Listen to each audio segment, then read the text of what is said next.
Namaskar, I'm Dr. Nalini Avinash Wagmari, working as an Associate Professor at Tilak Maharashtra Vidyapith, Pune. Uh, Today we are going to discuss about the Khilji dynasty as well as Sayyidani Lodi dynasty. So, very briefly, we have to discuss the main points related to Khilji dynasty, then later on Tughlaq dynasty, as well as Lodi and Sayyid dynasty. Then Jalaluddin Khilji, as we know that after the slave dynasty in India in medieval period, the Khilji dynasty took place, and Jalaluddin Khilji was the founder of this dynasty. Then Jalaluddin pursued a pacifist and conciliatory policy, tried to please the Turkish nobles, pardon the robbers captured around Delhi, forgive Malik Jaju, who revolted against him, retreated from Ranthambore without capturing it, and instead to punishing his nephew Alauddin, who had attacked of Devgiri without his permission, fell prey to a conspiracy by him and was murdered on 1296. Here Srivastu has said Jalaluddin was the first Sultan of Delhi who placed before him the ideal of benevolent despotism. Jalaluddin had been successful commander prior to his becoming the Sultan, but when he became Sultan, he left the policy of war and treated even his enemies liberally. This benevolence, of course, a matter of public, but also the result of his old age because he was 70 years of age when he became the Sultan. Of course, Jalaluddin was no coward, but he pursued the policy of peace and kindness to such an extent that it created misgivings about his capacity and lowered down the prestige of Sultanate.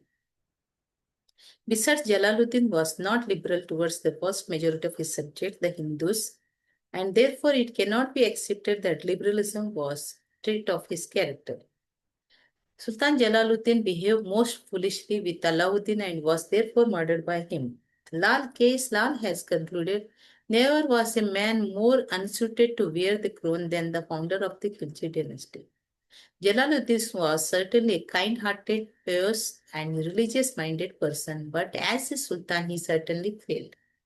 Yet one point certainly goes in his favor that he made no distinction between Turks and Indian Muslims and sought help of all them in administration. Besides, there is no doubt he was the founder of Khilji dynasty.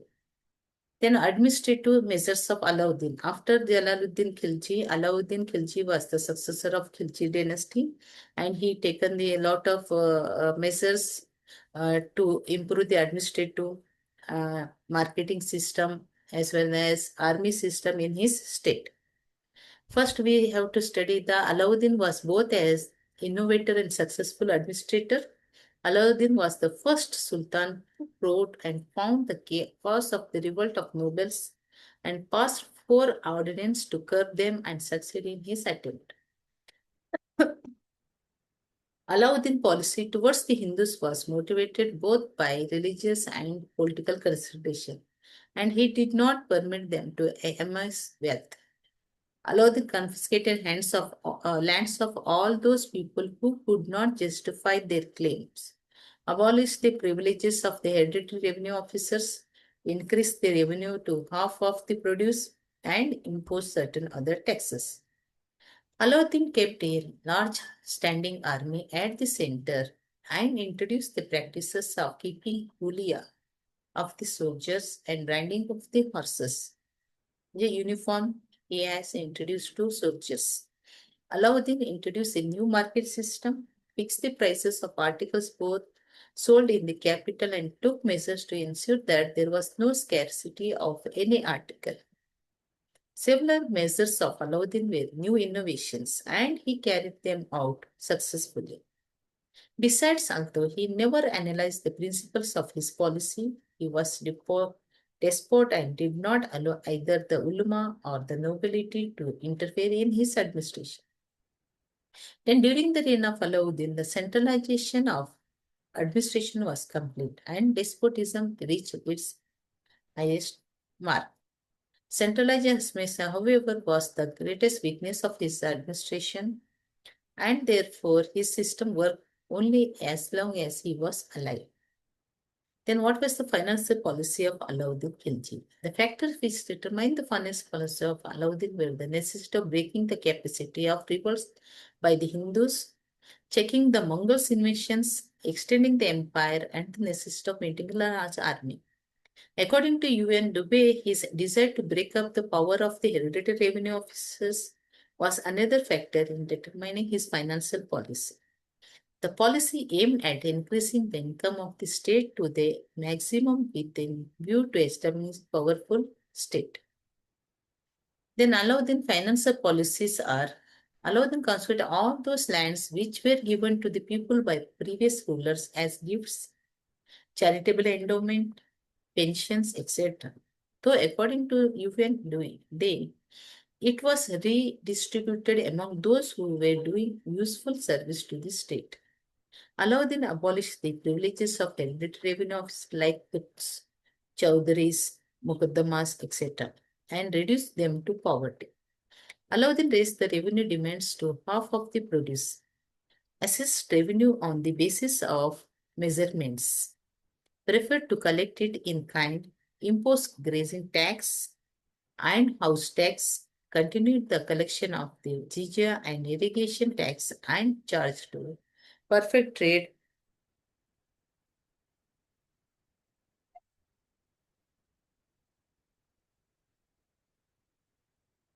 perfect trade and reduce them to poverty. Allow them raise the revenue demands of half of the produce, assess revenue on the basis of measurement, prefer to collect it in kind, impose grazing tax and house tax, and continue the collection of jizya and irrigation tax and charge 2% trade tax from the Hindu merchants.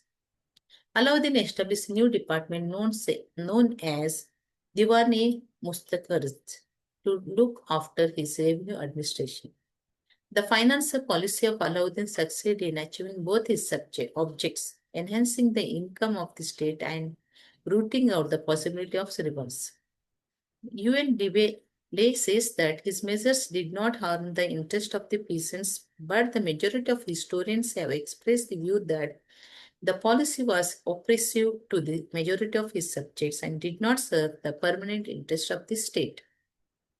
Then military reforms of Alauddin, the revolts, the fear of Mongol invasions, the desire of Alauddin to establish despotic government, and his ambitions to create an extensive empire necessitated a strong army at the center. Therefore, Alauddin kept a large permanent army at the center and finish off his dependence on the armies of his nobles and feudatory chiefs.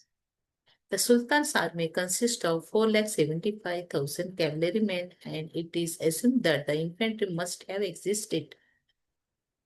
Then war elephants and stone throwing machines were also used in wars. His army was organized on the Turkish model, and divisions of units were on the decimal system. Alauddin instituted the practice of recording the kulia and soldiers and also the branding of horses. Alauddin repaired the forts of northwestern frontier and constructed new forts at other places also. The military reforms of Alauddin succeeded in fulfilling all his subjects. Then after Alauddin, uh, here the Khilji dynasty is over. Then later we have to study directly go to the Tughlaq dynasty. Then Ghiyasuddin Tughlaq as ruler and empire builder. Mubarak, the son and successor of Alauddin, was murdered by Khusro, but he too, nearly after 4 months, was defeated and killed by Ghazir Tughlaq, who then ascended the throne of Delhi and assumed the title of Ghiyasuddin Tughlaq Shah and laid the foundation of new dynasty that is called Tughlaq dynasty.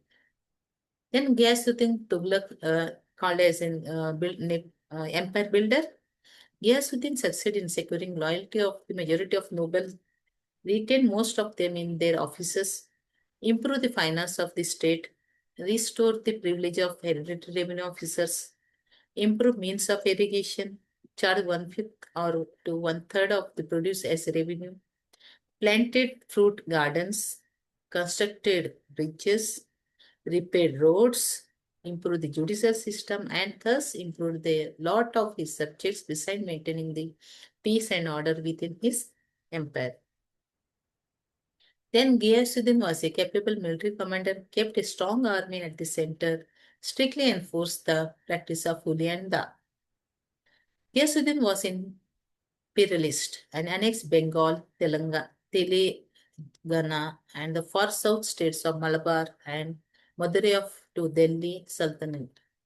Ghiyasuddin either died of accident or was murdered by his Muhammad after his return from Bengal in 1352. There are so many authors given a different opinion about this.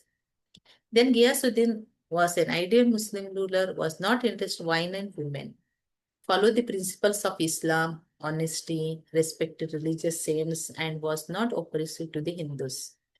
More than that, he was a capable ruler and a successful military commander who not only maintained peace and order within his empire but extended it, restored the prestige of the Sultan, and improved the lot of his people by various measures.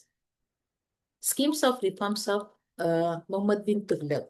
So, in the history of India, Muhammad bin Tughlaq, mentioned by various authors, scholars in a different opinion regarding Muhammad bin Tughlaq. Some are called a very intelligent person, some are called him as a mad person in the history of India, some are called him a foresighted person. Before time, he thinks and implement and practices so many policies and regulation in his state. Anyway, we find the schemes of reforms of Muhammad Tughlaq. Muhammad Tughlaq had a fancy for new innovations, both in foreign and domestic affairs.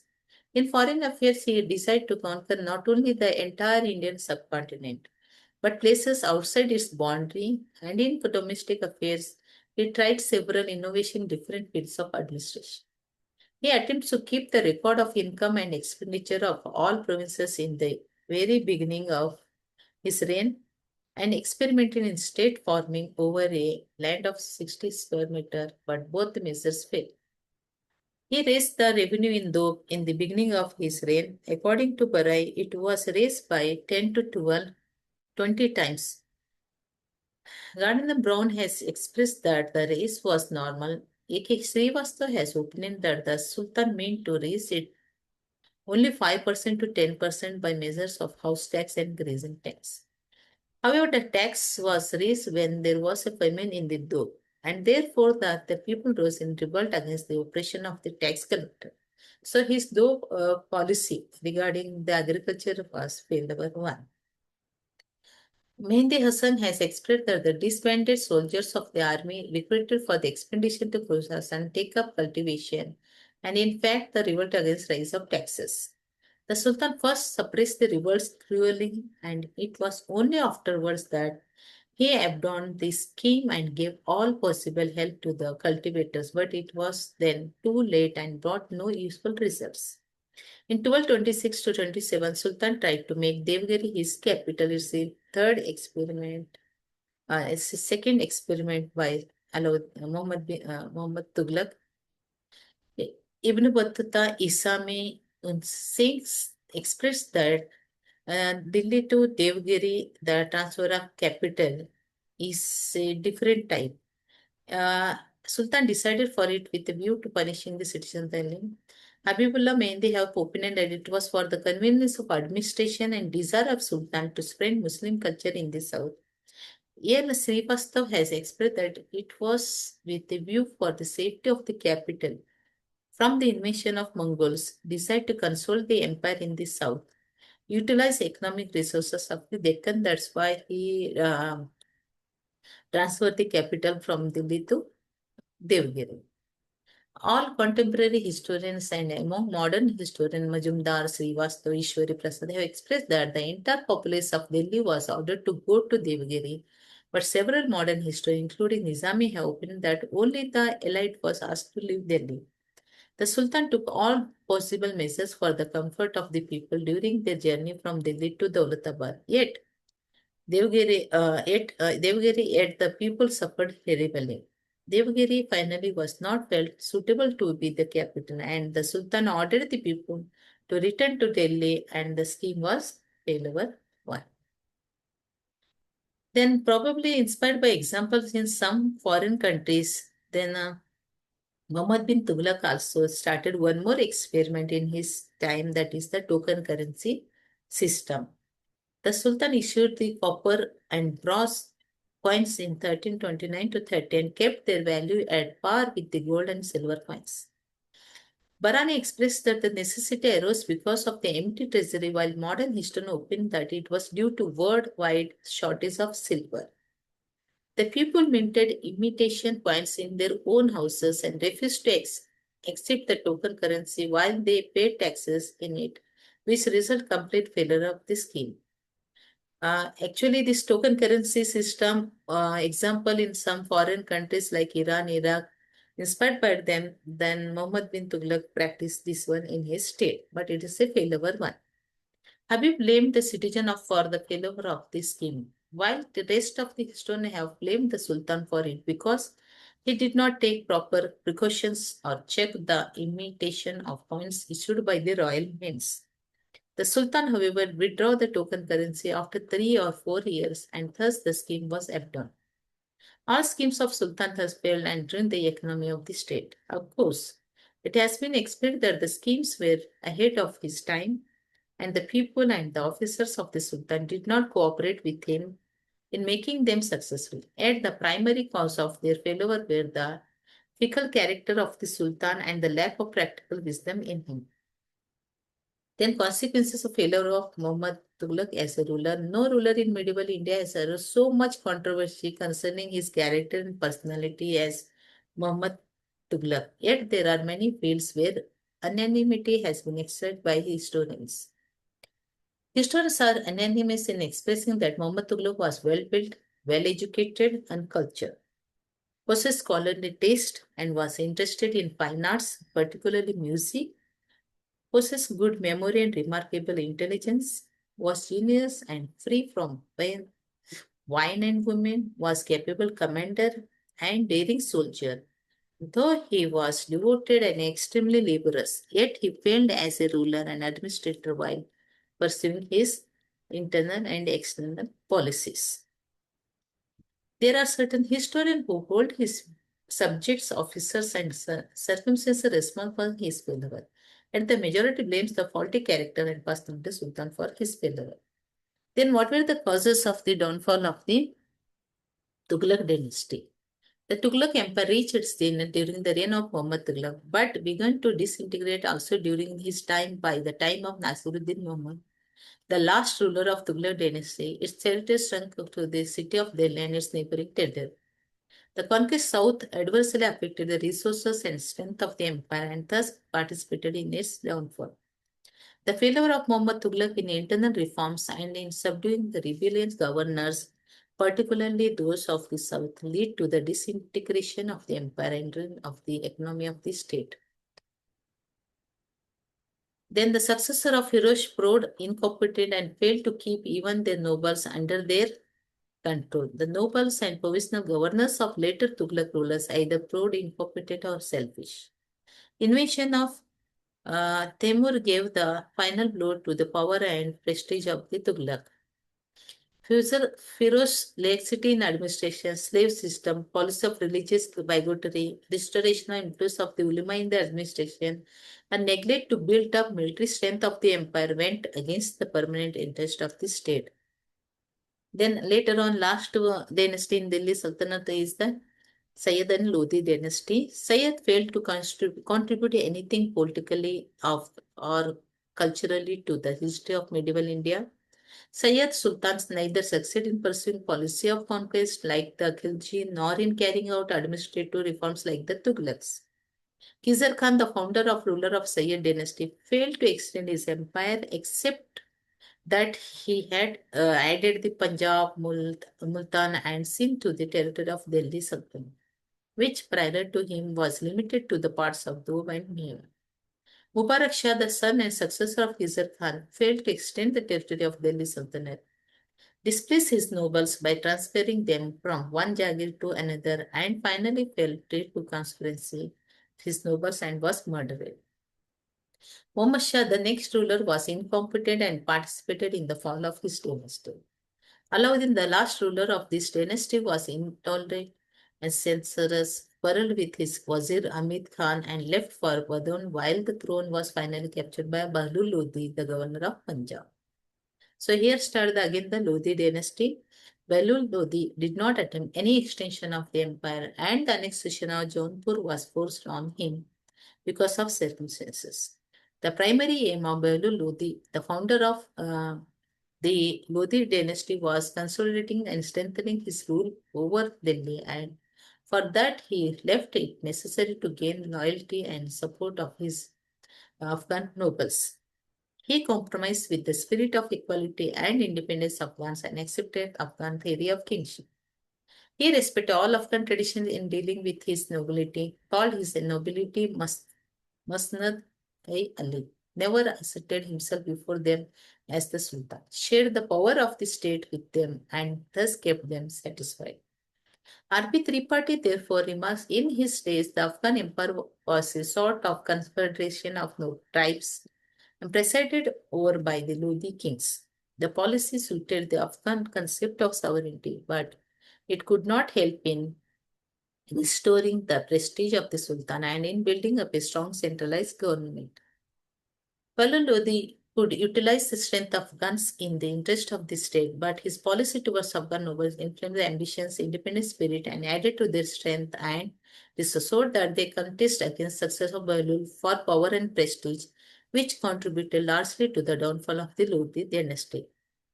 Professor Ikhtiar Hussain Siddiqui, however, has expressed that Bahlul in fact believed in despotic monarchy, suppressed those Afghan nobles who dared challenge his authority, and transferred them from one Jagir to another so as to justify that their position depend on him. But he compromised with the circumstances, dealt with his nobility generously as a diplomatic move, and encouraged them to regard themselves as a member of one clan instead of chiefs of different clans. The connection of Professor Siddiqui is quite logical. All historians agree Bahlul succeeded in dealing with the Afghan nobility.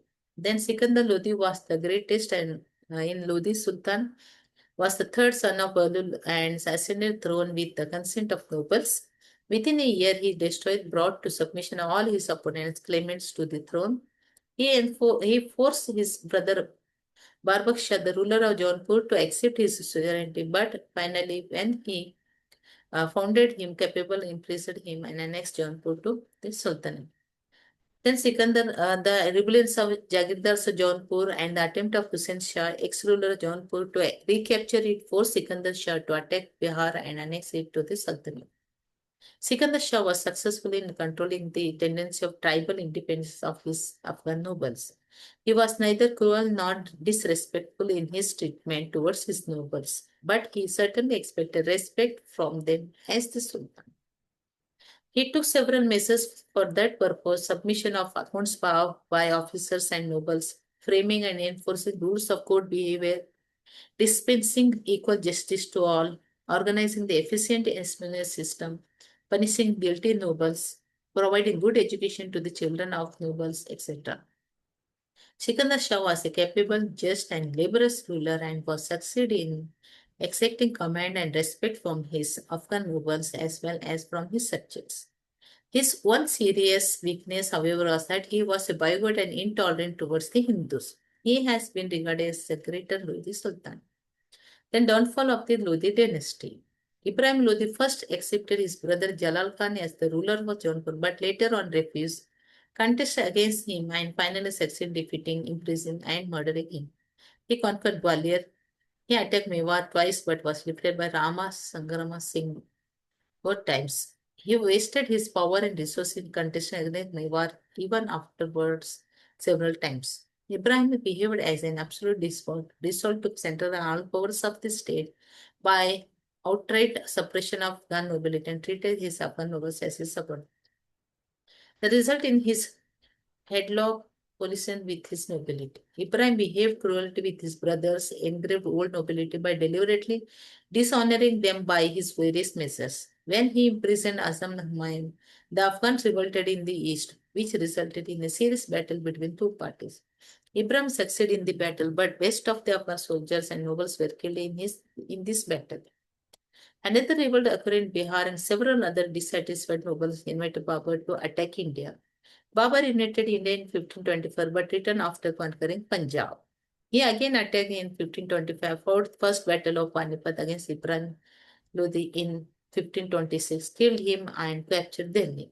Of course, Babur won the battle because of superior arms, strength, and leadership. But the weakness of Ibrahim was also responsible for it, and that there is no doubt that one primary reason of Ibrahim's weakness had been his conflict with the Afghan nobility.